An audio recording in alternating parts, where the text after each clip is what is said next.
Agar gazli ichimliklarni tez-tez iste'mol qilsangiz, organizmda quyidagi kasalliklar rivojlanishiga zamin yaratgan bo'lasiz.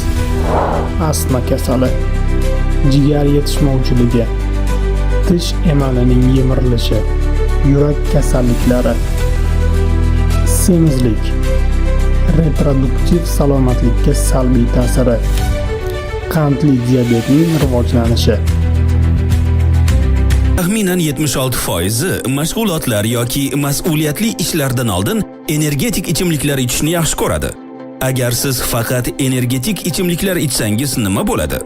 Hatto birgina ho'plashdan keyinoq darhol natijani sezasiz.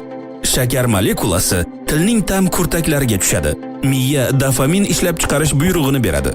Bu baxt va quvonch hissi uchun javobgar qismga ta'sir qiladi. Ajablanarli joyi yo'q, chunki bitta bankada 2 choy qoshiqdan dahshatli 14 qoshiqqacha shakar bo'lishi mumkin. Aniq miqdor aynan biron brendga bog'liq. Bundan tashqari, 10 daqiqa ichida yurak urishi va qon bosimi kuchayadi, chunki tana bir ish bilan shug'ullanadi. Taqqoslash uchun, bir krujka yangi qaynatilgan qahvada 95 dan 165 mg gacha, bir stakan qora choyda 25 dan 38 mg gacha va bir shisha kolada 34 mg kofein mavjud. Lekin bu hammasi emas. Energetiklarga shuningdek guarana ekstrakti qo'shiladi. Bu urug'lari qahva donalariga o'xshab ketadigan Janubiy Amerikada o'suvchi o'simlik. Ammo ularda kofein 2 baravar ko'p. Kun davomida 400 mg tetiklik ehtimol zarar keltirmas.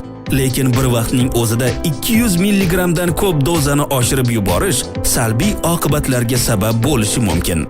Birgina 2011-yildagi statistik ma'lumotlarga ko'ra, 20 mingga yaqin amerikaliklar energetik ichimliklarni iste'mol qilish natijasida kelib chiqqan muammolar bilan kasalxonaga yotqizilgan.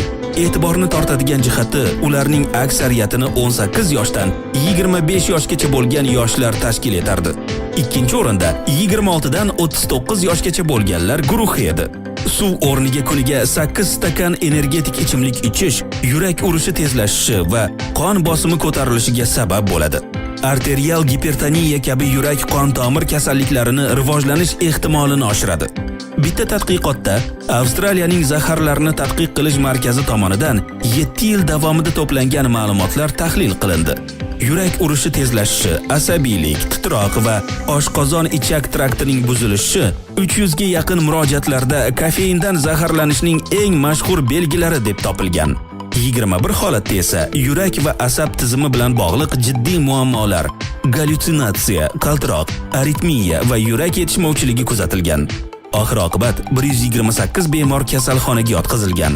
Bir chashka qora qahva 5 kilokaloriyadan kam.